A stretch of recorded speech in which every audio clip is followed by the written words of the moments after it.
सदाशिवसमारम्भां शङ्कराचार्यमध्यमाम् अस्मदाचार्यपर्यन्तां वन्दे गुरुपरम्परां। हरिः ओं श्रीगुरुभ्यो नमः। हरिः ओं। మన మాండూక్యోపనిషత్తు 23వ క్లాస్లో ఉన్నాం. 23rd వైతథ్య ప్రకరణంలో 10 to 18 చాంట్ చేస్తాను. జాగ్రద్వృత్తావపి త్వంతః చేతసా కల్పితం త్వసత్ బహిశ్చేతో గృహీతం సత్ యుక్తం వైతథ్యమేతయోః ఉభయోరపి వైతథ్యం भेदानां स्थानयोर्यदि कयेतान् बुध्यते भेदान् को वै तेषां विकल्पकः कल्पयत्यात्मनात्मानम् आत्मा देवस्वमायया स एव बुध्यते भेदान् इति वेदान्तनिश्चयः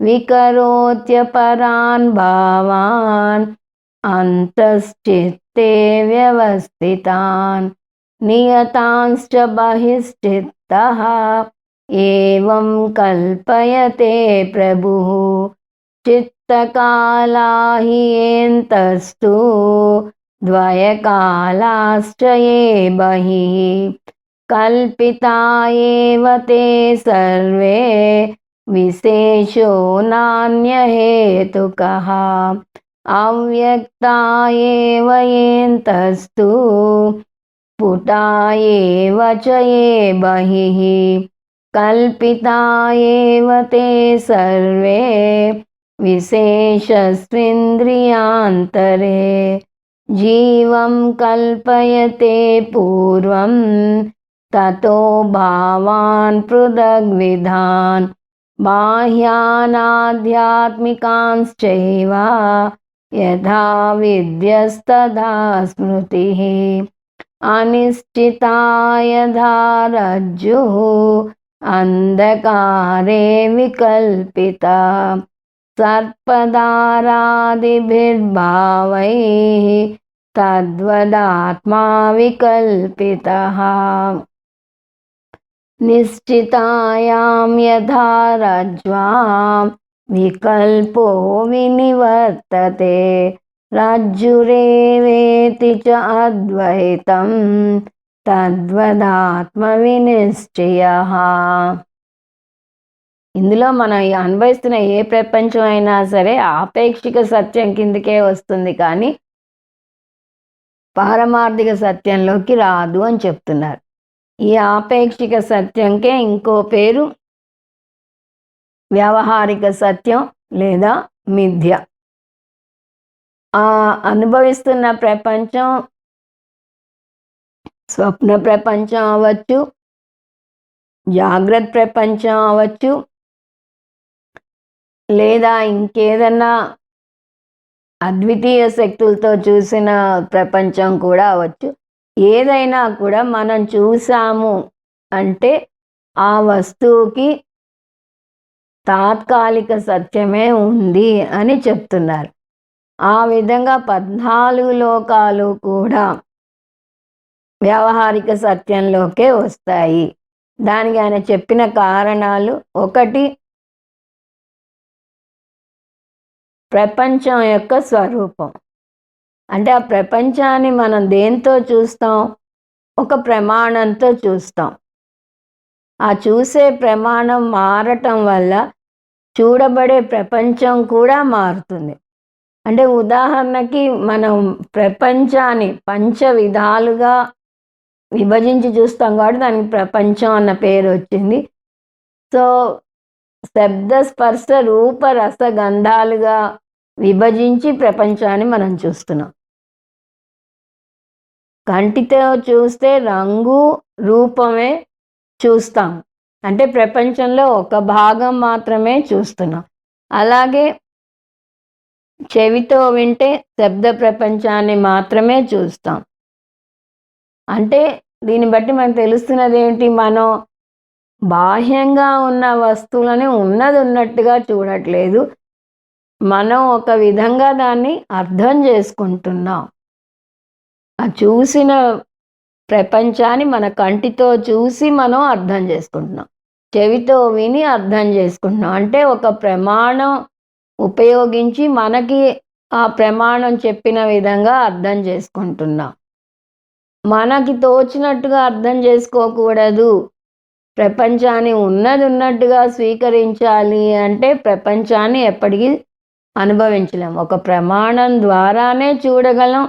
ఆ ప్రమాణం ఏం చెప్తే అలా చూస్తాం. కాబట్టి ప్రపంచాన్ని ఏదో ఒక ప్రమాణం ద్వారానే చూడగలము. ఇది మొదటి కారణం. అంటే ఈ ప్రమాణం వాడితేనే ఆ ప్రపంచానికి ఉనికి ఉంది. లేకపోతే లేదు. ఇప్పుడు రెండవ కారణం, అసలు ప్రమాత చూస్తేనే ప్రమేయానికి ఉనికి ఉంది. ఇది మనం చాలాసార్లు చూసాం.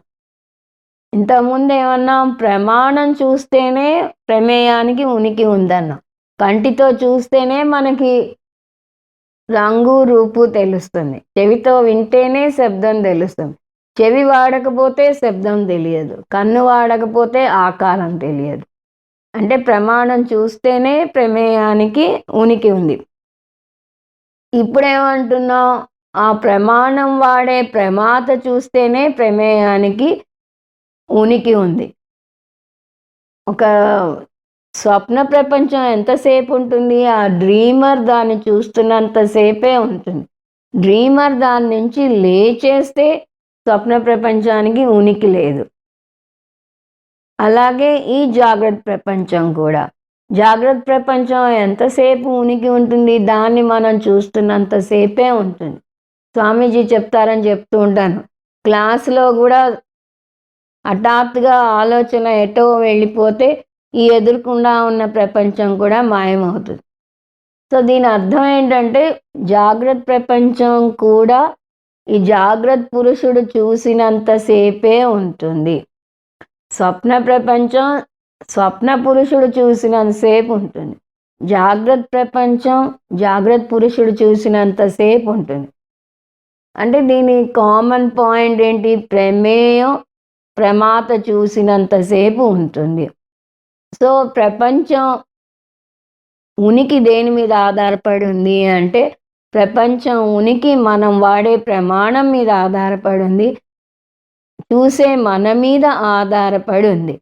అలా ఇంకొక దాని మీద ఆధారపడి ఉన్నదాన్ని శాశ్వతం అనటానికి వీల్లేదు. అలాగే మనం ధ్యానంలోకి వెళ్ళి నిర్వికల్ప సమాధిలోకి వెళ్ళి ఆత్మ సాక్షాత్కారం అయ్యింది అని భావిస్తాం. ఆత్మ సాక్షాత్కారం అయ్యింది అని మన మనసు చెప్తుంది. సో అది అలా ఇంటర్ప్రెట్ చేస్తుంది. కానీ అది కూడా ద్వైతంలోకి వస్తుంది. వేదాంతం మాట్లాడేది అద్వైతం గురించి. కాబట్టి సమాధిలో మనకి జరిగే అనుభవం కూడా శాశ్వతమైన అనుభవం కాదు. అది ఒక పర్టికులర్ స్థితిలో పొందే అనుభవం. ఎప్పుడూ ఉండదు అది. మనం చెప్పేదేంటి? ఒక స్థితిలో ఉండి ఇంకో స్థితిలో ఉండనిది శాశ్వతం కాదు. జాగ్రత్తావస్థలో ఉన్నది స్వప్నావస్థలో ఉండట్లేదు. స్వప్నావస్థలో ఉన్నది జాగ్రత్తావస్థలో ఉండట్లేదు. అలా వచ్చిపోయేదేది శాశ్వతమైన అనుభవం కాదు. అది పారమార్థిక సత్యం కాదు. ఆ విధంగా నిర్వికల్ప సమాధిలో పొందే అనుభవం కూడా శాశ్వతమైన అనుభవం కాదు. అది తాత్కాలికంగా వచ్చిపోయేది. మరైతే శాశ్వతమైన సత్యం ఏమిటి అంటే పారమార్థిక సత్యం అంటాం దాన్ని. అది ఏమిటి? నేను అనుభవించే ప్రతిదీ వ్యావహారిక సత్యం అయితే పారమార్థిక సత్యం ఏమిటి ప్రశ్న. న్యాచురలీ మనం చూసేదంతా వ్యావహారిక సత్యంలోకి వస్తుంది అంటే చూసేది కానిది అవ్వాలి. మనం చూసేది కానిది అవ్వాలి. కానీ దానికి ఒక ఉనికి ఉండాలి. అంటే అది ప్రమేయ ప్రపంచం అవ్వకూడదు. కానీ దానికి ఒక ఉనికి ఉండాలి. అది ఏమిటి అంటే ప్రమేయం కాదు, ప్రమాత. సో, శాశ్వతమైన సత్యం లేదా పారమార్థిక సత్యం ఏమిటి అంటే ప్రమేయం కాదు, ప్రమాత. ఇక్కడ మాండూక్యోపనిషత్తులో మనం ఒక స్టెప్ ముందుకెళ్తామని చూసాం. మిగతా ఉపనిషత్తుల్లో నేర్చుకునే standard rule ever the experiencer never the experienced. అనుభవించే నువ్వే అది ఎప్పటికీ, అనుభవించబడే వస్తువు కాదు ఎన్నటికీ. కానీ ప్రమాత అబ్సల్యూట్ రియాలిటీయా అని ప్రశ్నించుకుంటే ప్రమాత కూడా ప్రమేయం ఉన్నంత వరకు ఉంటుంది. ప్రమాత అంటే చూసే అతను దేన్ని చూస్తున్నాడు? ప్రమేయాన్ని చూస్తున్నాడు. సో జాగ్రత్త ప్రపంచాన్ని చూస్తుంటే జాగ్రత్త పురుషుడు అవుతాడు. స్వప్న ప్రపంచాన్ని చూస్తుంటే స్వప్న పురుషుడు అవుతాడు. సుషుప్తిలో ఉంటే సుప్త పురుషుడు అవుతాడు. అంటే ఇవన్నీ తాత్కాలికంగా వచ్చిన స్టేట్స్. మరి అసలు నేను ఎవరు అంటే ఈ 3 స్టేట్స్లోనూ ఉన్నాను, కానీ వాటితో సంబంధం లేదు. మనం అది చూసాం. In and through, not connected with అంటాం, ఇన్ అండ్ త్రూ అంటాం. సో స్వప్న పురుషుడు, జాగ్రత్త పురుషుడు, సుప్త పురుషుడు వీటన్నిటిలో ఉంటూ వీటికి అతీతంగా ఉన్నదెవరో అది నేను. మనం అది చూసాం. ముందు ప్రమేయ త్రయ విలక్షణం చూసాం. ఇప్పుడు ప్రమాతృత్రయ విలక్షణం. వేకర్, డ్రీమర్, స్లీపర్లని ప్రమాత అంటాం. తురీయంకి వచ్చేసరికి ఏమిటి? తురీయం ప్రమాతృత్రయ విలక్షణం. ఇవన్నీ నేను వేసుకున్న వేషాలు. అలాగే కొన్ని వేషాలు జాగ్రత్త అవస్థలో వేస్తాను. ఇప్పుడు నేను మీ ముందు కూర్చుని టీచ్ చేస్తున్నాను అంటే టీచర్హుడ్ ఒకటి నాకు కొత్తగా వచ్చింది. టీచర్హుడ్ ఎంతసేపు ఉంటుంది? మీకు టీచ్ చేస్తున్నంతసేపే ఉంటుంది. దీని నుంచి బయటికి వచ్చాక I'm no more a teacher. నేను ఒక హ్యూమన్ బీయింగ్, ఒక మనిషిని మాత్రమే. అలాగే ఏదైనా ఒక పాత్ర ధరిస్తే ఆ పాత్ర అబ్సల్యూట్ రియాలిటీ కాదు, అది వేసుకున్న వేషం. ఐ యామ్ తర్వాత ఏది యాడ్ చేసినా అదొక గుణం అవుతుంది. అది శాశ్వతంగా ఉండదు. శాశ్వతంగా మిగిలేది ఐ యామ్, అంతవరకే. ఐ యామ్ ఏ వేకర్ అనేసరికి జాగ్రత్తావస్థతో సంబంధం. ఐ యామ్ ఏ డ్రీమర్ అనేసరికి స్వప్నావస్థతో సంబంధం వస్తుంది. ఇవేమీ కాకుండా ఐ యామ్ అని అనుకోగలిగితే ఆబ్జెక్ట్ లేని సబ్జెక్ట్ ఏది ఉందో అది తురియం. ఇంతకుముందు కూడా చూసాం డ్రీమ్ 1, డ్రీమ్ 2, డ్రీమ్ 3 అని. డ్రీమ్ 3ని జాగ్రత్త ప్రపంచం అన్నాం. ఆ జాగ్రత్త ప్రపంచం నుంచి మనం డ్రీమ్ 4 అనకూడదు, సత్యానికి లేవాలి. ఆ సత్యం పారమార్థిక సత్యం. అది లేవకపోతే మనం ఒక డ్రీమ్ నుంచి ఇంకో డ్రీమ్కి తిరుగుతూనే ఉంటాం. ఆ తురియం ఏమిటి అంటే ఆబ్జెక్ట్లెస్ సబ్జెక్ట్ అంటాం. అంటే ఉన్నదొకటే అద్వైతం, అసంగ తురియం. అది ఎలా చేరాలి అంటే మనం ఫస్ట్ చాప్టర్లో చూసాం టేబుల్లో విశ్వ ప్లస్ తురియం, తైజస ప్లస్ తురియం, ప్రాజ్ఞ ప్లస్ తురియం అని చూసాం. శుద్ధ తురియంకి అరైవ్ అవ్వాలంటే విశ్వ ప్లస్ తురియం మైనస్ విశ్వ, మిగిలేది తురియం. అలాగే తైజస ప్లస్ తురియం మైనస్ తైజస, మిగిలేది తురియం. ప్రాజ్ఞ ప్లస్ తురియం మైనస్ ప్రాజ్ఞ ఈజ్ ఈక్వల్ టు తురియం. అంటే శుద్ధ చైతన్యానికి ఆ విధంగా అరైవ్ అవ్వాలి. దాన్నే ఆత్మ అని 7వ అధ్యాయంలో చూసాం. నాంత ప్రజ్ఞం నా బహిప్రజ్ఞం నో భయత ప్రజ్ఞం నా ప్రజ్ఞానఘనం నా ప్రజ్ఞం అని చూసాం. దీని అర్థం ప్రమాతృత్రయ విలక్షణం అని చూసాం. అంటే నెక్స్ట్ దాంట్లో కూడా మనం చూసింది ఏంటి, తురియం ప్రమాతృత్రయ ప్రమేయత్రయ విలక్షణం. మరి తురియం ఏమిటి అంటే వీటికి అధిష్టానం అని చూసాం. అందువల్ల చిన్మయానంద స్వామి చెప్తుంటారు 3 సార్లు తలాక్ తలాక్ తలాక్ అని చెప్పాలి. సో వేకర్కి తలాక్, డ్రీమర్కి తలాక్, స్లీపర్కి తలాక్, వీటన్నిటికీ అధిష్టానంగా ఉన్న నేను తురియాన్ని. దాని ఏకాత్మ ప్రత్యయసారం అని 7వ మంత్రంలోనే వచ్చింది. అంటే ఈ మూడిట్లోనూ సమానంగా ఉన్నది ఏంటి, కామన్గా ఉన్నది ఏమిటి అంటే తురియం. ఆ తురియం నేను అని మనం తెలుసుకోవాలి. ఈ కారికల ఉద్దేశం అదే. అంటే మనం దేనితో ఉన్న సంగత్వం పెంచుకుంటే విశ్వ తైజస అవుతున్నాం. మళ్ళీ ఆ విశ్వగా దేనితో ఉన్న సంగత్వం పెంచుకుంటే తండ్రి కొడుకు భర్త అలాంటి సంబంధాలు ఏర్పడుతున్నాయి. అవి లేకపోతే శుద్ధ చైతన్యం అవుతాము. అవి లేకపోతే అంటే వాటి నుంచి బయటికి రాగలిగితే. దీని ద్వారా మనకి అర్థమైంది ఏమిటి, జాగ్రత్త ప్రపంచానికి స్వప్న ప్రపంచానికి పెద్దగా భేదం లేదు. రెండూ కూడా మిథ్యే. అది చూసే ప్రమాత మీద ఆధారపడి ఉన్నాయి. నేను స్వప్న ప్రపంచాన్ని చూద్దాం అనుకుంటే స్వప్న ప్రపంచం కనిపిస్తుంది. జాగ్రత్త ప్రపంచానికి లేస్తే జాగ్రత్త ప్రపంచం కనిపిస్తుంది. అది జాగ్రత్త ప్రపంచంలో ఉన్నంత వరకు సత్యం అనిపిస్తుంది. కానీ దాని నుంచి ఇంకొక ఉన్నత స్థాయికి లేస్తే అది కూడా మిథ్య అని తెలుస్తుంది. సో జాగ్రత్త ప్రపంచం మిథ్య, స్వప్న ప్రపంచం మిథ్య అంటే ఇవి రెండిట్లో కామన్గా ఉన్నదేంటి, బాహ్యంగా చూస్తున్న ప్రపంచం మిథ్య ఒక పాయింట్. ఏదైనా ఆ స్థాయిలో లేదా ఆ అవస్థలో ఉన్నంత వరకే సత్యం. దాని నుంచి ఇంకొక అవస్థకి లేస్తే అది మిథ్య అవుతుంది. ఈ పాయింట్ మీకు పదే పదే చెప్తున్నాను. స్వప్న ప్రపంచంలో ఉన్నంత వరకు స్వప్నం సత్యం అనిపిస్తుంది. దాని నుంచి లేస్తే అది మిథ్య అని తెలుస్తుంది. ఇప్పుడు మనం జాగ్రత్త అవస్థలో ఉన్నాం, అందుకని జాగ్రత్త ప్రపంచం సత్యం అనిపిస్తుంది.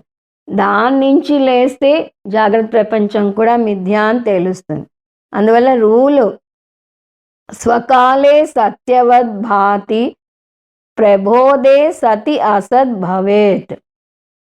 స్వకాలే సత్యవద్ భాతి, ఏ కాలంలో ఉంటే అది సత్యంలాగా అనిపిస్తుంది, ప్రకాశిస్తుంది. ప్రబోధే సతి అసత్ భవతి, దాని నుంచి లేస్తే ఆ కాలం అసత్ అయిపోతుంది. ఇది దీనికి రూల్. సో రెండు మిథ్య అయితే సత్యం ఏమిటి, సత్యం ఏమిటి అంటే అది ప్రమాత అని చూసాం. చూస్తున్న నేనే సత్యం. సో ఇప్పుడు మనం సృష్టి గురించి మాట్లాడుతున్నాం. సింపుల్గా చెప్పాలంటే నేను తురీయం అని అర్థమైంది. అది దృగ్దృశ్య వివేకంలో బాగా వస్తుంది. ఒక మనిషిలో 3 జీవులు ఉంటారు. పారమార్థిక జీవి, వ్యావహారిక జీవి, ప్రాతిభాసిక జీవి. పారమార్థిక జీవి అంటే అద్వైతం, బ్రహ్మ. సో బ్రహ్మనైన నేను ఈ జాగ్రత్త ప్రపంచాన్ని సృష్టించాను. ఎలా సృష్టించాను? నా మాయాశక్తి చేత సృష్టించాను. మాయాశక్తికి 2 లక్షణాలు ఉన్నాయి, విక్షేప శక్తి, ఆవరణ శక్తి. నా మాయాశక్తి యొక్క విక్షేప శక్తి వల్ల నేను సృష్టించాను. ఆ ఆవరణ శక్తి అంటే కప్పేస్తుంది, అందులోకి నేనే ఎంటర్ అయ్యాను. కానీ నా ఆవరణ శక్తి వల్ల నేను సృష్టించాను అని నేను మర్చిపోయాను. దాని తర్వాత నేను జాగ్రత్త పురుషుడిగా అంటే వ్యవహారిక జీవిగా వ్యవహారం నడుపుతున్నాను. అందులో మళ్ళీ ఇంకొక సృష్టి చేస్తున్నాను. అదేంటి? స్వప్న ప్రపంచ సృష్టి. అంటే ప్రాతిభాసిక ప్రపంచం సృష్టించాను, అందులోకి మళ్ళీ నేను ఎంటర్ అవుతున్నాను. అప్పుడు ప్రాతిభాసిక జీవిని అయ్యాను. అంటే పారమార్థిక జీవి అయిన నేను వ్యావహారిక ప్రపంచాన్ని సృష్టించి అందులోకి ఎంటర్ అయ్యాను. అప్పుడు వ్యావహారిక జీవిని అయ్యాను. మళ్ళీ వ్యావహారిక ప్రపంచంలో ఉంటూ ప్రాతిభాసిక ప్రపంచాన్ని అంటే స్వప్న ప్రపంచాన్ని సృష్టించాను. మళ్ళీ అందులోకి ఎంటర్ అయ్యాను. అప్పుడు ప్రాతిభాసిక జీవిని అయ్యాను. అలా సృష్టి జరిగింది. ఇక్కడ సృష్టి గురించిన డిస్కషన్లో ఆగాం మనం.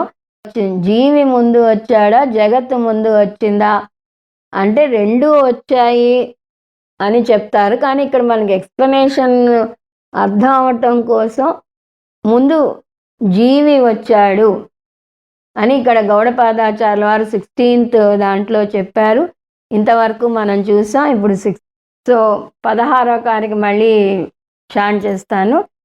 జీవం కల్పయతే పూర్వం తతో భావాన్ పృథగ్విధాన్ బాహ్యానాధ్యాత్మికాంచైవ యథా విద్యస్తథా స్మృతిః.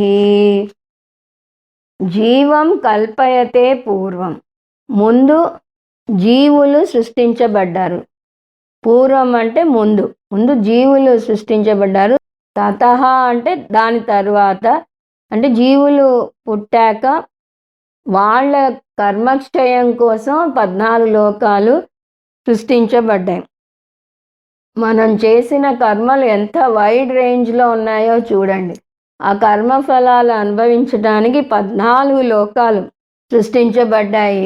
మన కర్మ, మనం చేసుకున్న పుణ్యపాపం యొక్క స్థాయి భేదాలని బట్టి ఆయా లోకాలకి వెళ్ళాల్సి ఉంటుంది.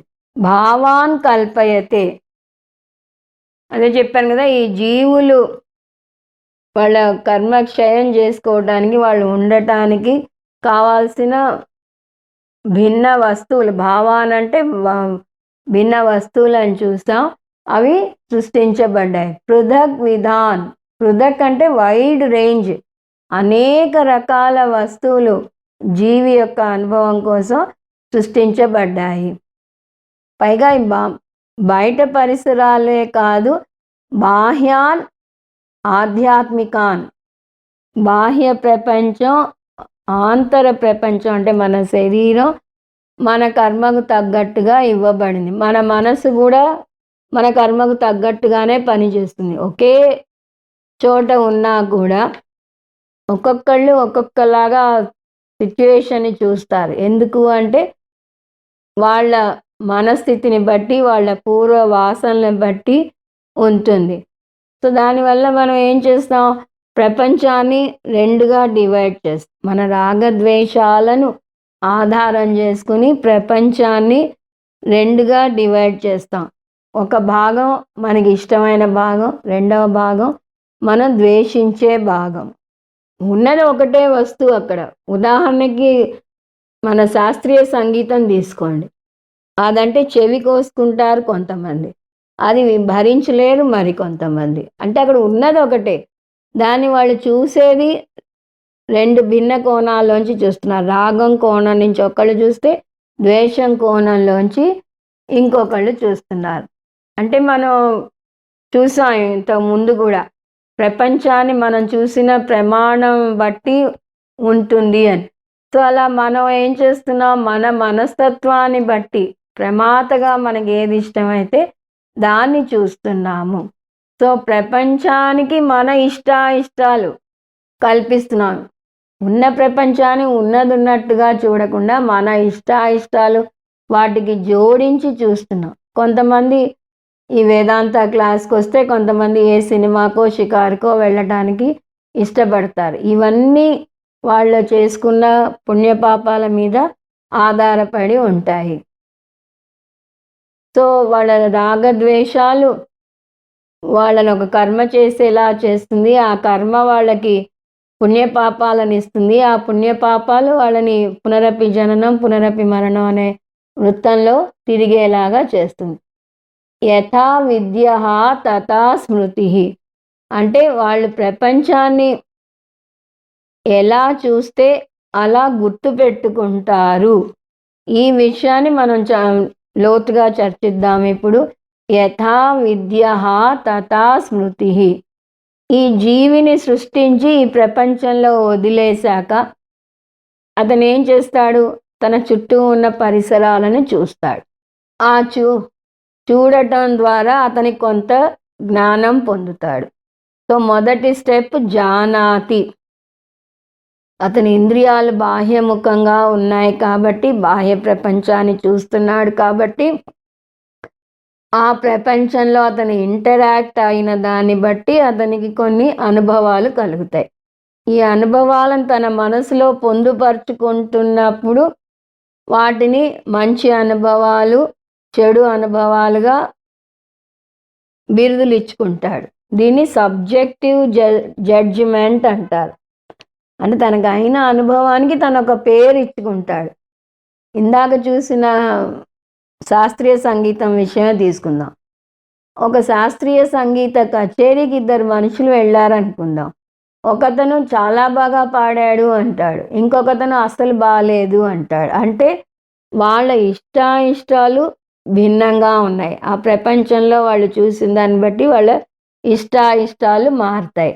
సో ఫస్ట్ ఏమిటి? జానాతి. అది చూసి వాళ్ళొక అభిప్రాయం ఏర్పరచుకున్నారు. స్మరతి. ఫస్ట్ ఏమిటి? జానాతి. అది చూసి వాళ్ళు కొంత నేర్చుకున్నారు. రెండోది స్మరతి. వాళ్ళు నేర్చుకున్న జ్ఞానాన్ని ఆధారం చేసుకుని వాళ్ళ జ్ఞాపక శక్తి వస్తుంది. అంటే మళ్ళీ రెండోసారి ఆ సంగీత కచేరీ గురించి వినంగానే ఇది నాకు చాలా నచ్చింది అని జ్ఞాపక శక్తి చెప్తుంది. లేదా ఇది నాకు అసలు నచ్చలేదు అని జ్ఞాపక శక్తే చెప్తుంది. యథా విద్యయా తథా స్మృతి అంటే అది అర్థం. అతను ఎలా అనుభవిస్తే, విద్య అంటే ఇక్కడ జ్ఞానం పొందితే, పొందిన అనుభవం. సో అతను ఏ జ్ఞానం పొందితే, ఎటువంటి అనుభవం పొందితే దానికి తగ్గట్టుగా దాన్ని అతను గుర్తుపెట్టుకుంటాడు. ఓకే, ఈ అనుభవం నాకు ఆనందాన్ని ఇచ్చింది, ఈ అనుభవం నాకు దుఃఖాన్ని ఇచ్చింది. స్మృతి అంటే ఆ విధంగా అది గుర్తుంటుంది అతని మనస్సులో. ఈ శాస్త్రీయ సంగీతం నచ్చిన అతను ఉన్నాడన్నాం కదా, అతనికి ఎంత నచ్చుతుందంటే ఈ సంగీత విద్వాంసుడు ఎక్కడ కచేరీ ఇస్తున్నా కూడా, ఎంత దూరమైనా కూడా అతను పనిగట్టుకుని వెళ్తాడు. ఎందుకు అంటే అతనికి ఆ సుఖాన్ని, ఆనందాన్ని ఇచ్చిన అనుభవాల్ని మళ్ళీ మళ్ళీ అనుభవించాలి అని అనిపిస్తుంది. సో ఇప్పుడు దుఃఖమో సుఖమో కలుగుతుంది అని చూసాం కదా, ఆ దుఃఖానికి దూరంగా పోవాలనుకుంటాడు, సుఖానికి దగ్గరగా రావాలనుకుంటాడు. అంటే మనిషి రెండు స్వభావాలు చూపిస్తాడు. అవి ప్రవృత్తి, నివృత్తి అంటారు. ఇది మూడవ స్టెప్. జ్ఞానం వల్ల స్మృతి ఏర్పడిందన్నా, ఆ స్మృతి నుంచి అతను ఇష్టాలు పెంచుకుంటాడు. సో ఈ కర్మలు రెండు రకాలుగా చేస్తాడు. అవి ప్రవృత్తి కర్మ, నివృత్తి కర్మ. ఇప్పటిదాకా స్టెప్స్ ఏంటి? జానాతి, స్మరతి, ఇచ్చతి, యతతే. జానాతి తెలుసుకుంటాడు, స్మరతి గుర్తుపెట్టుకుంటాడు, ఇచ్చతి దాన్ని ఇష్టపడతాడు, యతతే దాన్ని ద్వేషిస్తాడు. అంటే దాని వైపన్నా వెళ్దాం అనుకుంటాడు, లేకపోతే దానికి దూరంగా వెళ్దాం అనుకుంటాడు. ఈ రెండు కలిపి యత్నం అంటారు, అంటే ప్రయత్నం. సో ఒక పని చేస్తాడు. పుణ్యపాప ఫలం. నాలుగవ స్టెప్ ఈ ప్రవృత్తి నివృత్తికి సంబంధించిన కర్మ అతనికి పుణ్యమో పాపమో ఇస్తుంది. ప్రతి కర్మకి కనపడే ఫలం ఉంటుంది, కనపడని ఫలం కూడా ఉంటుంది. దృష్ట ఫలం, అదృష్ట ఫలం అంటాం. ఈ దృష్ట ఫలం అని, అదృష్ట ఫలం అని దీన్ని ఆగామి కర్మ అంటారు. అంటే మనం ఈ భూమి మీద పుట్టింది ఎందుకు? ప్రారబ్ధ కర్మని క్షయం చేసుకోవడానికి. ఈ ప్రారబ్ధ కర్మని క్షయం చేసుకునే ప్రాసెస్లో మనం ఎన్నో కర్మలు చేస్తాం. ఆ కొత్తగా చేస్తున్న కర్మల వల్ల కొత్తగా పుణ్యపాపాలు వచ్చి కలుస్తాయి. వాటిని ఆగామి కర్మ అంటారు. ఈ ఆగామి కర్మల ఫలం ఎక్కువ ఉంటుంది. మనం ఖర్చు పెట్టేదానికన్నా ఆదాయం ఎక్కువ ఉంటుంది. మామూలుగా డబ్బు విషయంలో ఏమంటాం, ఆదాయం ఎంత ఎక్కువ ఉన్నా ఖర్చు ఎక్కువ ఉంటుంది కొంతమందికి అంటాం. ఇక్కడ మనం ఖర్చు చేసే ప్రారబ్ధ కర్మ కన్నా మనం అక్యూములేట్ చేసుకునే, మనం పోగేసుకునే ఆగామి కర్మలు ఇంకా ఎక్కువ ఉంటాయి. కొన్ని ఆగామి కర్మలు ఈ జన్మలోనే క్షయమవుతాయి. కొన్ని సంచిత కర్మలో చేరి అక్కడ ఉండిపోతాయి. అవి వచ్చే జన్మలో మళ్ళీ కొన్ని వాటిలోంచి ప్రారబ్ధ కర్మగా మారుతాయి. ఈ సందర్భంలో మనం ఒక చిన్న విషయం గమనించాలి. ఈ 3 వర్డ్స్ వాడాం: సంచిత కర్మ, ప్రారబ్ధ కర్మ, ఆగామి కర్మ. వీటి గురించి కొంచెం వివరంగా చూద్దాం. ప్రతి మనిషి పూర్వజన్మల్లో కొన్ని పుణ్యపాపాలు చేస్తుంటాడు. వాటి వల్ల కొన్ని పుణ్యపాపాలు అతనికి స్టోర్ అయి ఉంటాయి. వాటిని సంచిత కర్మలు అంటారు. ఇన్ వన్ వర్డ్, ఈ భూమి మీదకి సంచిత కర్మతో వస్తాడు. అందులోంచి కొన్ని ఫ్రెక్టిఫై అయ్యి అతనికి ఈ మనిషి జన్మ వస్తుంది. అంటే కొంత ప్రారబ్ధ కర్మగా మారుతుంది. ఆ ప్రారబ్ధ కర్మ క్షయం అయ్యే వరకు మనిషిగా అతని జీవితం సాగించాలి. ఇప్పుడు మనం చూసినట్టుగా ఈ జన్మలో చేసిన పుణ్యపాపాల వల్ల కొత్తగా కొన్ని కర్మలు వచ్చి చేరుతాయని చూసాం. వాటిని ఆగామి కర్మలు అంటారు. ఆ ఆగామి కర్మలు కొన్నే ఇప్పుడు క్షయమవుతాయి, కొన్ని వెళ్ళి మళ్ళీ సంచిలో చేరుతాయి. ప్రారబ్ధ కర్మ మాత్రం పూర్తిగా క్షయమయ్యాక ఈ జన్మ చాలిస్తాం. జ్ఞానికి కూడా ఈ జ్ఞానం పొందాక కూడా ప్రారబ్ధ కర్మ ఉన్నంత వరకు అతని జీవితం కొనసాగుతుంది. ఒక్క మనిషికే మళ్ళీ రీసైకిల్ లేకుండా ఉండే అవకాశం ఉంది. ఎందుకు అంటే మనిషి ఫ్రీ విల్తో పనిచేస్తాడు కాబట్టి అతను ఈ జ్ఞానం పొంది నేను మనసుని కాదు, నేను శరీరాన్ని కాదు, నేను ఆత్మని, ఆత్మ కర్త భోక్త, ఈ జ్ఞానం పొందటం వల్ల అతను ఏమవుతుందంటే ఆగామి కర్మలు అతను కొత్తగా వచ్చి చేరవు. నేను చేస్తున్నాను అని అనుకోడు కాబట్టి అతని కొత్తగా ఆగామి కర్మలు చేరవు. దాని తర్వాత ప్రారబ్ధ కర్మ కూడా అతను అనుభవించక తప్పదు, కానీ నాకే ఎందుకు వచ్చింది అని బాధపడాడు. సంచిత కర్మలు జ్ఞానాగ్ని వల్ల దగ్ధమైపోతాయి. అందువల్ల అతనికి పునర్జన్మ ఉండదు. కానీ జంతువులు, దేవతలు వాళ్ళని తీసుకుంటే వాళ్ళకి సంచిత కర్మ ప్లస్ ప్రారబ్ధ కర్మ ఉంటుంది. వాళ్ళకి ఆగామి కర్మలు ఉండవు. ఎందుకంటే వాళ్ళు ఫ్రీ విల్తో ఏ పని చేయరు కాబట్టి. ఆ ప్రారబ్ధ కర్మ దగ్ధమైపోతుంది.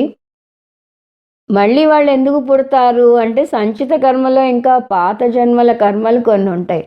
ఆ జన్మ అయ్యాక సంచిత కర్మలోంచి మళ్ళీ కొన్ని ప్రారబ్ధ కర్మగా మారి మళ్ళీ కొత్త జన్మ ఎత్తుతారు. అది మనిషి జన్మ అవచ్చు, ఇంకేదన్నా జన్మ అవచ్చు. ఇది సైకిల్. ఇప్పుడు మనకి కొత్తగా ఆగామి కర్మలు యాడ్ అవుతాయి కాబట్టి ఈ ప్రారబ్ధ కర్మ అనుభవించాక మరణించిన మరణం కామా అవుతుంది, ఫుల్ స్టాప్ అవ్వదు. ఈ కామ అంటే కోరికలు. ఇంగ్లీష్ కామతో అది సమానంగా ఉందంటారు స్వామీజీ. కామ అంటే ఫుల్ స్టాప్ కాదు అని. అలా ఈ కోరికలు మనకి ఫుల్ స్టాప్ పెట్టనంత వరకు ఈ సైకిల్, జనన మరణ వృత్తం కొనసాగుతూనే ఉంటుంది. ఈ వృత్తం నుంచి బయటపడాలంటే ఒకటే మార్గం, అది జ్ఞానం పొందటం. అహం సత్యం జగద్ మిథ్య అనే జ్ఞానం పొందాలి. అప్పుడు స్వామీజీ అంటారు ఈ జగత్తు కూరలు తీసేసిన నాగుపాములాగా అవుతుంది అని. అంటే అది ఎంత డేంజరస్ పాము అయినా కూడా దానికి విషం ఉండదు కాబట్టి అది మనని ఏమీ చేయలేదు. అలా ప్రపంచం ఇంతవరకు మనని భయపెడుతోంది అని అనుకుంటున్నాం. అది ప్రపంచం మన ఏమీ చేయలేదు, నేను అసంగ ఆత్మను, నేను తురియాన్ని, ప్రపంచోపశమం అయింది అని అనుకుంటే అప్పుడు ఈ ప్రపంచం మిథ్య అవుతుంది, నన్నేమీ ఇబ్బంది పెట్టలేదు. యథా విద్యయా తథా స్మృతికి మనం ఇంకో కొన్ని స్టెప్స్ యాడ్ చేసుకోవాలి. యథా విద్యయా తథా స్మృతి, యథా స్మృతి తథా ఇచ్ఛా, యథా ఇచ్ఛా తథా కర్మ, యథా కర్మ తథా ఫలం, యథా ఫలం తథా పునర్జన్మ. మళ్ళీ ఒక్కొక్కటి చూస్తే యథా విద్య తథా స్మృతి అంటే మనం ఏ జ్ఞానం పొందితే దాన్ని మనం మనసులో స్టోర్ చేసుకుంటాము. యథా స్మృతి తథా ఇచ్చ, ఒక వస్తువును చూడంగానే ఇదిగో ఇది నాకు నచ్చింది అని అనుకుంటాం, కాబట్టి దాని మీద ఇష్టం ఏర్పడుతుంది. మన జ్ఞాపక శక్తి మనకి ఇది నచ్చుతుంది నచ్చదు అని చెప్తుంది. యథా ఇచ్చ తథా కర్మ, ఆ నచ్చిన దానికి సంబంధించిన కర్మని చేస్తాము.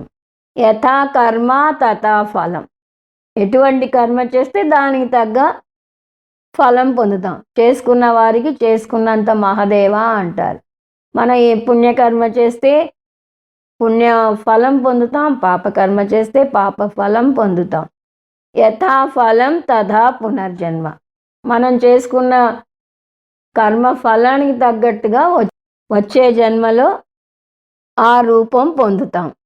మళ్ళీ ఆ స్టెప్స్ చూస్తే యథా విద్యయా తథా స్మృతి, యథా స్మృతి తథా ఇచ్చా, యథా ఇచ్చా తథా కర్మ, యథా కర్మ తథా ఫలం, యథా ఫలం తథా పునర్జన్మ. సో పునర్జన్మ ఎత్తి నెక్స్ట్ జన్మ ఎత్తాక మళ్ళీ మొదటికి రావాలి. యథా విద్యయా తథా స్మృతం, మళ్ళీ ఆ సైకిల్ కంటిన్యూ అవుతుంది. ఈ జయంట్ వీల్ అలా తిరుగుతూనే ఉంటుంది అంటారు గౌడపాదాచార్యుల వారు. ఇప్పుడు 17వ కారిక.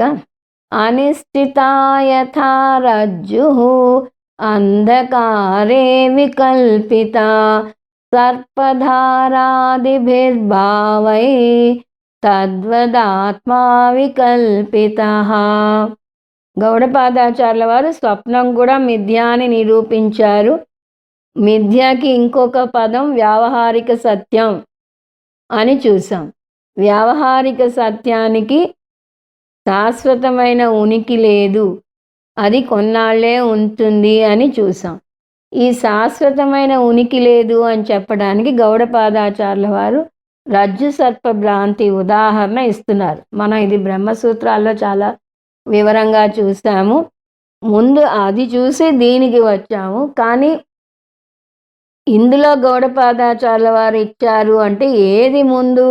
గౌడపాదాచార్యుల వారు శంకరాచార్యుల వారి గురువుకి గురువు కాబట్టి ఇది శంకరాచార్యుల వారి ఇన్వెన్షన్ కాదు. రజ్జు సర్పభ్రాంతి ఉదాహరణ ఇది ఎప్పటి నుంచో అనాదిగా ఈ ఉదాహరణ వస్తోంది అన్నది గుర్తుంచుకోవాలి. అంతేకాదు కంబరామాయణంలో కూడా కంబన్ ఈ రజ్జు సర్పభ్రాంతి ఉదాహరణని ఇచ్చారు అని చెప్తారు. అందువల్ల ఆచార్యులందరూ మన శాస్త్రంలో ఇచ్చే ఉదాహరణ ఈ రజ్జు సర్పభ్రాంతి. ఇది మనం బ్రహ్మసూత్రాల్లో చూసిన పాయింట్లు గుర్తు తెచ్చుకుంటే, there is a rope, there is a రోప్లో దేర్ ఈజ్ సామాన్య అంశ అన్నాం, ఏ రోప్ని విశేష అంశ అన్నాం. దాన్ని మనం ఏమంటున్నాం? దేర్ ఈజ్ ఎ స్నేక్ అంటున్నాం. సో దేర్ ఈజ్ అలాగే ఉంది, సామాన్య అంశలో పొరపాటు లేదు, విశేష అంశలో పొరపాటు పడుతున్నాం. విశేష అంశలో అజ్ఞానం ఉంది కాబట్టి ఆ అజ్ఞానం మన్ని పొరపాటుకి దారి తీస్తోంది. అక్కడ మనం చూసాం, పూర్తిగా లైట్ ఉండి అది తాడుగా కనిపిస్తే మనకి పూర్తి జ్ఞానం ఉంది, దాంతో గొడవ లేదు. అక్కడ పూర్తిగా చీకటి ఉండి అసలు ఏమీ కనపడకపోయినా ఏమీ గొడవ లేదు.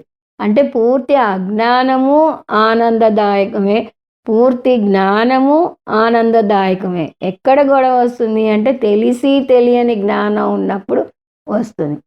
తెలిసి తెలియని జ్ఞానం ఎప్పుడు వస్తుంది అంటే అది ఆ విషయం అర్థమయ్యి కానప్పుడు వస్తుంది. ఇక్కడ వెలుతురు ఉండి ఉండనప్పుడు వస్తుంది. సో ఆ బ్యాక్గ్రౌండ్తో ఈ కారిక చూద్దాం. రజ్జుహు అంధకాలే అనిశ్చిత.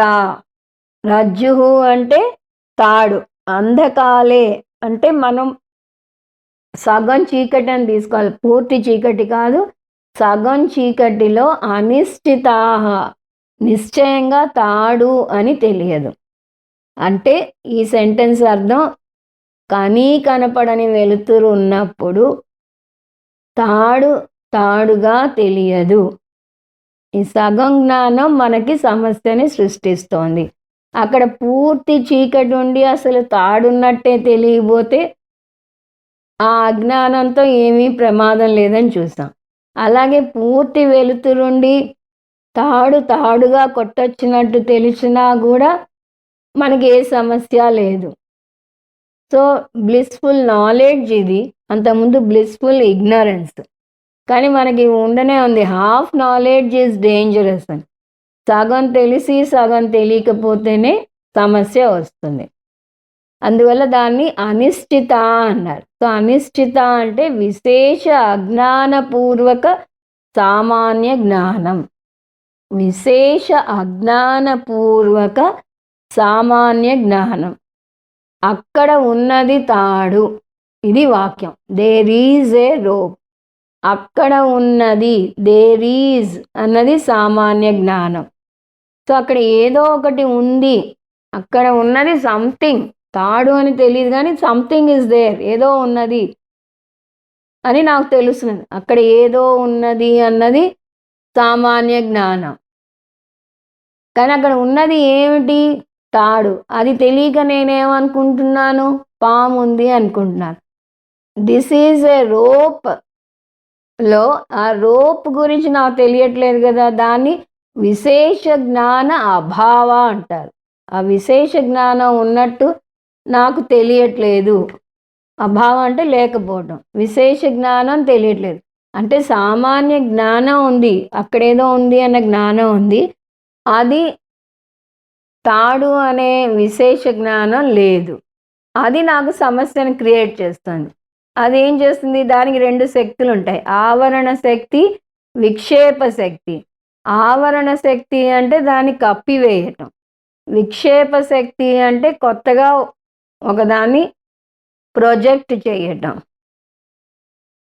సో ఈ ఆవరణ శక్తి ఏం చేస్తోంది? తాడుని కప్పివేసింది, అందువల్ల నాకు తాడని తెలియలేదు. ఈ విక్షేప శక్తి ఏం చేస్తోంది? అది యాక్టివ్ అయ్యి తాడు బదులు నాకు అక్కడ పామును చూపిస్తోంది.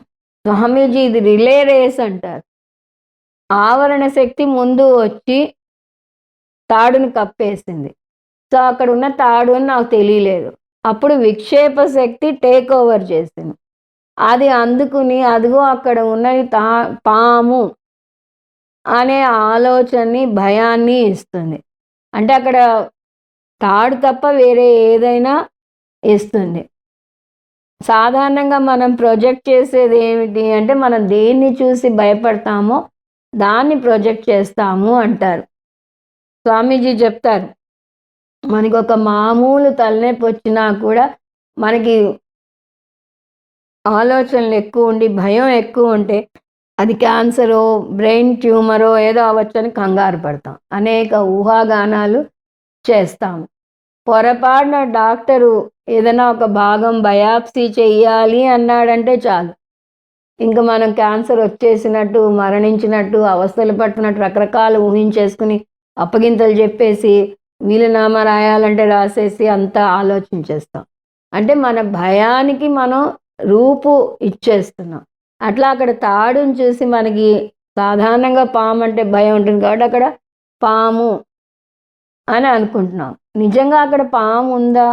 లేదు, అది మన అజ్ఞాన జనితంగా వచ్చింది. సో అలా మనం ఊహించుకుని అక్కడ పాము ఉన్నట్టు ఊహించుకోవడాన్ని ప్రాతిభాసిక సత్యం అంటారు. దానికి రిలేటివ్ రియాలిటీయే ఉంది, కాసేపే సత్యం ఉంది. ఎందుకు అంటే ఒక మనిషి వచ్చి అక్కడ లైట్ వేసి చూపిస్తే అది మాయమైపోతుంది. సో ప్రాతిభాసిక సత్యం అంటే ఆ కాలంలో ఉన్నంత వరకే అది సత్యం. ఆ పాము అన్న నోషన్లో ఉన్నంత వరకే అది సత్యం, అది మనం సృష్టించిన సత్యం. ఎందుకు దాన్ని రిలేటివ్ సత్యం అంటున్నాము అంటే, దాని దగ్గరికి వెళ్ళి టార్చ్ లైట్ వేసి చూస్తే అది పాము కాదు తాడని తెలిసిపోతుంది. అంటే జ్ఞానం పొందగానే అపోహ పోతుంది. ఇగ్నోరెన్స్ అండ్ ఎర్రర్ మనం ఫస్ట్ చాప్టర్లో చూసాం. ఇగ్నోరెన్స్ ఉంటేనే ఎర్రర్ వస్తుంది అని కూడా చూసాం. అందువల్ల ఇప్పుడు చెప్పండి, పాము అక్కడ ఉందా లేదా? పాము అక్కడ ఉందా లేదా? అది సత్యం అందామా మిథ్య అందామా? అంటే పాము లేదు అనాలి, ఎందుకంటే టార్చ్ లైట్ వేస్తే అక్కడ అది కనపడలేదు. పోనీ అలానే అసలు లేదు అందామా అంటే, నాకు అది అనుభవాన్ని ఇచ్చింది, నన్ను భయపెట్టింది, నేను పరుగులు పెట్టేలా చేసింది, అందువల్ల దాన్ని లేదు అని అనలేం. అంటే అలా ఉండి లేనట్టుగా ఉన్నదాన్ని మిథ్య అంటారు. ఈ ప్రపంచం కూడా అంతే, మనకి అనుభవం ఇస్తోంది, వ్యవహారం నడపడానికి తోడ్పడుతోంది, కానీ అది శాశ్వతంగా లేదు. అందువల్ల దీన్ని వ్యావహారిక సత్యం అంటారు. వ్యవహారం నడపడానికి తోడ్పడుతోంది కాబట్టి. అక్కడ పాముని చూసి భయపడి మనం పరుగులు పెట్టాం అనుకోండి, మనకేమనిపిస్తుంది? ఆ పాము మన వెనకాల పరిగెడుతున్నట్టే అనిపిస్తుంది. అది నిజంగా మన వెనక రాదు, అసలు ఉంటే కదా అక్కడ రావడానికి. కానీ ఆ భయం మనకి ఎలా చెవంట్లు పట్టిస్తుందంటే, ఆ పాము మన వెనకాల పరిగెత్తుకొస్తున్నట్టే ఉంటుంది. అదేవిధంగా సంసారాన్ని చూసి మనం భయపడిన నాళ్ళు ఆ సంసారం భయపెడుతూనే ఉంటుంది. కానీ అసలు సంసారమే లేదు, కొని తెచ్చుకున్న సంసారం అనేది ఎప్పుడైతే తెలుసుకుంటామో అప్పుడు అది మనని భయపెట్టదు. దృగ్దృశ్య వివేకంలో అసలు సంసారం నుంచి మన దేవుడు కూడా రక్షించలేడు అంటారు. ఎందుకు అంటే, అసలు ఉంటే కదా ఆయన రక్షించడానికి. లేని సంసారాన్ని మనం కొని తెచ్చుకుని అవస్థలు పడుతున్నాం.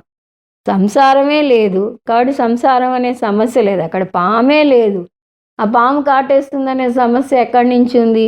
అది కూడా లేదు. సో మనకి అది అక్కడ పామే లేదు అని తెలిస్తే పాము వెళ్ళిపోతుంది. పాము వెళ్ళిపోతుంది అన్న పదం చూడండి, అక్కడ నిజంగా పాము వెళ్ళదు. పాము లేనిది ఎలా వెళ్తుంది? పాము భయం వెళ్ళిపోతుంది అని అర్థం. అలాగే అక్కడ సంసారం లేనే లేదు. సంసారం లేనే లేదు అని తెలుసుకుంటే సంసారం వెళ్ళిపోతుంది, అంటే సంసార భ్రమ పోతుంది. మీరందరూ ఆన్సర్ చెప్పారు. అద్వైత జ్ఞానం పొందితే ద్వైత ప్రపంచం పోతుందా అంటే, ద్వైత ప్రపంచం పోదు, ద్వైత ప్రపంచం ఉందన్న భ్రమ పోతుంది అన్నారు. అదే ఇక్కడ కూడా ఆన్సర్. సో అంధకాలే అంటే సగం చీకటి ఉండగా రజ్జు అనిశ్చిత, ఈ తాడు మనకి స్పష్టంగా కనపడదు అని చూసాం. అంటే ఆవరణ శక్తి అక్కడ కప్పేసింది. వికల్పిత, దానివల్ల మనం పొరపాటు పడుతున్నాం. వికల్పిత అంటే పొరపాటు పడుతున్నాం. ఏమని? సర్పధారాదిభిర్భావై. సర్ప అంటే పాము, ధార అంటే ఒక నీటి ధారలాగా, ఆదిభిర్భావై, ఆది అంటే ఎక్సెట్రా, ఇంకా కొన్ని భావనలు, ఉదాహరణకి నేలలో ఒక చీలిక, ఇలాంటి అనేక భావాలు మనకి వస్తాయి. పాము ఒకటే కాదు, పాము అనుకోవచ్చు, దండలా ఉందనొచ్చు, నేలలో చీలిక అనొచ్చు, నీటి ధార అనొచ్చు, అట్లా రకరకాల ఆలోచనలు మనకి వస్తాయి. తద్వతు, అదే విధంగా, ఇన్ ద సేమ్ వే అంటాం. ఉన్నది ఒకటే తురియం, కానీ ఆత్మ వికల్పిత. వికల్పిత మనం అక్కడ కలుపుకోవాలి. సో ఈ తురియ ఆత్మ మనకి సరిగా తెలియకపోవటం వల్ల అంధకారంలో ఉన్నాం మనం. అక్కడ చీకటి లేదు, మనం అంధకారంలో ఉన్నాం. అందువల్ల దాన్ని ఏమనుకుంటున్నాం? నేను విశ్వ అనుకుంటున్నాం, తైజస అనుకుంటున్నాం, ప్రాజ్ఞ అనుకుంటున్నాం. కానీ నిజానికి ఈ మూడు కాదు. అక్కడ మూడు పొరపాట్లు చూసాం: పాము, నీటి ధార, నేలలో చీలిక. ఇక్కడ మూడు పొరపాట్లు పడుతున్నాం: విశ్వ, తైజస, ప్రాజ్ఞ. ఆ అంధకారంలో ఉండి నేను ఈ మూడిట్లో ఒకటి అనుకుంటున్నా, కానీ నిజానికి నేను ఇవేమీ కాదు. సో వ్యష్టిపరంగా పొరపాటుని అవిద్య అంటారు. సమష్టి పరంగా పొరపాటుని మాయా అంటారు. ఇప్పుడు కారిక 18. నిశ్చితాయాం యథా రజ్జ్వాం వికల్పో వినివర్తతే రజ్జురేవేతి చ అద్వైతం తద్వదాత్మ వినిశ్చయః. ఇప్పుడు తాడు పాము అజ్ఞానం ఉంది, దాన్ని ఎలా తొలగిస్తాం? అజ్ఞానానికి ఏది కారణమో ఆ కారణాన్ని తొలగించటం వల్ల తొలగిస్తాం. ఇప్పుడు తాడు పాము భ్రమ తీసుకుంటే ఆ భ్రమని ఎలా తొలగిస్తాం? ఆ భ్రమ దేని వల్ల వచ్చింది? అజ్ఞానం వల్ల వచ్చింది. కాబట్టి ఆ అజ్ఞానాన్ని తొలగించాలి. అంటే కారణ నివృత్తౌ కార్య నివృత్తి. మీకు గుర్తుంటే అజ్ఞానం పొరపాటుకి గౌడపాదాచార్యుల వారు 4 సాంకేతిక పదాలను ఇచ్చారని చూసాం. అందులో ఒక సెట్టు కారణం కార్యం. అజ్ఞానం అనే కారణం పొరపాటు అనే కార్యానికి దారితీస్తుంది. తాడు యొక్క అజ్ఞానం పాము యొక్క పొరపాటుకి దారితీస్తుంది. కారణ నివృత్తౌ కార్య నివృత్తి. కారణాన్ని నివృత్తి చేస్తే కార్యం దానంతటా అదే పోతుంది. సో ఈ తాడు పాము విషయంలో ఏమిటి సమస్య, ఏమిటి కారణం అంటే అక్కడ ఉన్నది తాడు అని తెలియని అజ్ఞానం. సో ఆ అజ్ఞానం తొలగించాలంటే తాడు యొక్క జ్ఞానం కలిగించాలి. అక్కడ పాము ఉందనుకుని మనం ఒక కర్రతో పటాపటాపట ఆ తాడుని కొడుతూ ఉంటే ఆ పాము పోతుందా? అది ఇంత కూడా కదలదు, చావదు. ఎందుకు అంటే అక్కడ పామే లేదు. కాబట్టి ఆ అజ్ఞానం పోవాలంటే ఏం చేయాలి? ఒక టార్చ్ లైట్ వేయాలి. ఇప్పుడు ఒక గదిలో చీకటి ఉంటే మీరు ఆ గదిని ఊడ్చినా, ఆ గదిలో విష్ణు సహస్రనామం చదివినా, ఆ గదిలో కూర్చుని జపం చేసినా ఆ చీకటి పోదు. ఆ చీకటి పోవాలంటే ఏం చేయాలి? ఒక దీపం వెలిగించాలి. అట్లాగే ఇక్కడ తాడు గురించిన అజ్ఞానం ఉంది. అక్కడ కూర్చుని మీరు సహస్రనామం చదివినా, అక్కడ కూర్చుని జపం చేసినా, ఏదైనా కర్మ చేసినా కూడా అది పోదు. ఆ అజ్ఞానం ఎలా పోవాలంటే జ్ఞాన దీపం వెలిగించాలి. ఆ జ్ఞాన దీపం అక్కడ టార్చ్ లైట్ వేస్తే చాలు, ఆ అజ్ఞానం పోయి జ్ఞానం వస్తుంది. సో తాడు పాము విషయంలో అజ్ఞానం దేనివల్ల పోయింది అంటే తాడు యొక్క అజ్ఞానం పోవటం వల్ల పోయింది. వేరే ఏ జ్ఞానం పొందినా పోదు. అదే కాదు, ఏ విషయంలో అయినా అంతే అంటారు స్వామీజీ. ఏ విషయంలో అయినా మీకు ఒక అజ్ఞానం ఉంటే దానికి సంబంధించిన జ్ఞానం పొందాలి, కానీ వేరే జ్ఞానం పొందితే లాభం లేదు. సో మనకి పాము అని దేనివల్ల అనుకున్నాం? తాడుని చూసి అనుకున్నాం. కాబట్టి తాడు పాముకి అధిష్టానం అవుతుంది. అధిష్టానం యొక్క జ్ఞానం పొందితే దానిపైన ఆరోపించబడిన పాము యొక్క భ్రమ పోయింది. అందువల్ల ఏమంటాం? అధిష్టాన జ్ఞానేన మిథ్యా సర్ప నివృత్తి. ఎప్పుడైతే అక్కడ ఉన్నది తాడు అని తెలిసిందో అప్పుడు ఈ పాము అనే భ్రమ పోయింది. అధిష్టాన జ్ఞానేన మిథ్యా సర్ప నివృత్తి. అక్కడ లేని సర్పం యొక్క భయం పోతుంది. ఎప్పుడు? తాడు గురించిన జ్ఞానం పొందితే. రజ్జ్వాం నిశ్చితాయాం సర్పం అంటే తాడు గురించిన నిశ్చయ జ్ఞానం పొందాలి. అంటే మనకున్న సగం సగం జ్ఞానాన్ని పూర్తి జ్ఞానంగా మలుచుకోవాలి. రజ్జుహా ఏవ ఇతి అంటే ఆ పూర్తి జ్ఞానం పొందితే ఏమని తెలుస్తుంది? ఏవ రజ్జుహా ఏవ ఇతి, ఇదిగో ఈ ఉన్నది తాడు మాత్రమే అనే జ్ఞానం వస్తుంది. ఆ వస్తే ఏమవుతుంది? వికల్పో వర్తతే. వికల్పో వినివర్తతే. ఒక్క జ్ఞానం పొందితే అనేక పొరపాట్లు మాయమవుతాయి. 3 పొరపాట్లు చూసాం గౌడపాదాచార్యుల వారు చెప్పినవి. అది పాము అనుకునే పొరపాటు, నీటి ధార అనుకునే పొరపాటు, ఆది అని చెప్పారు. మనం ఇంకొకటి చూసాం, అది నేలలో చీలిక. ఈ 3 పొరపాట్లు ఒకేసారి మాయమైపోతాయి. ఈ టార్చ్ లైట్ వేసి అక్కడ ఉన్నది తాడు అని చూపించాక నాకు పాము అనే పొరపాటు పోయింది, కానీ నాకు అది ఇంకా నేలలో చీలికగా ఉంది అనే భ్రమ ఉంది అని అనం. ఆ భ్రమ కూడా పోతుంది. అంటే ఎన్ని రకాలుగా ఎంతమంది భ్రమపడ్డా ఆ భ్రమలన్నీ ఒక్కసారే పోతాయి. మరి మిగిలింది ఏమిటి అంటే అద్వైతం అవశిష్యతే. అక్కడ ఒక్క తాడే ఉంటుంది. ఒక్క తాడు నుంచి అనేక పొరపాట్లు వచ్చాయి. ఆ పొరపాట్లన్నీ మాయమైపోయాయి. ఇప్పుడు మిగిలింది ఏంటి అక్కడ? తాడు ఒకటే. అందుకని అద్వైతం అన్నారు. ఒకటే తాడు మిగులుతుంది. తత్వతు అదే విధంగా ఎప్పుడైతే తురీయం గురించిన జ్ఞానం పొందుతామో, తురీయాన్ని అధిష్టానం అని చూసాం. ఆ తురీయ జ్ఞానం ఎలా పొందుతాం? శాస్త్రం అనే టార్చ్ లైట్ ద్వారా పొందుతాం. అప్పుడు 3 భ్రమలు పోతాయని చూసాం. ఆ 3 ఏంటి? విశ్వ, తైజస, ప్రాజ్ఞ. ఇవి జంటలుగా చూడాలని చూసాం. అంటే విశ్వ విరాట్ అజ్ఞానం పోతుంది, తైజస హిరణ్యగర్భ అజ్ఞానం పోతుంది, ప్రాజ్ఞ ఈశ్వర అజ్ఞానం పోతుంది. మిగిలేదేంటి? అద్వైతం అవశిష్యతే. అద్వైతమే మిగులుతుంది. అద్వైతం శాంతం శివం అని 7వ మంత్రంలో చూసాం. రామ్మోహన్ గారు 7వ మంత్రం నిధిధ్యాసన మంత్రంగా మనం నేర్చుకోవాలి అని చెప్పారు ఒక సందర్భంలో. అది మీరు బాగా గుర్తుంచుకోవాలి. అద్వైతం శాంతం శివం. లేదా మనం నేర్చుకునే లైను చిదానంద రూప శివోహం శివోహం. ఆ నిష్టలో నిలబడతాము. ఈ రజ్జు సర్ప భ్రాంతిని మనం తురీయానికి అన్వయించుకోగలిగితే ఉన్నది ఒకటే తురీయం. ఈ 3 అవస్థలు మనం కొని తెచ్చుకున్న భ్రమలు, అవి నిజం కాదు అనే జ్ఞానంలో నిలబడతాం. స్వస్తి. ఓం పూర్ణమదః పూర్ణమిదం పూర్ణాత్ పూర్ణముదచ్యతే పూర్ణస్య పూర్ణమాదాయ పూర్ణమేవావశిష్యతే. ఓం శాంతి శాంతి శాంతి. హరి ఓం. శ్రీ గురుభ్యో నమః. హరి ఓం.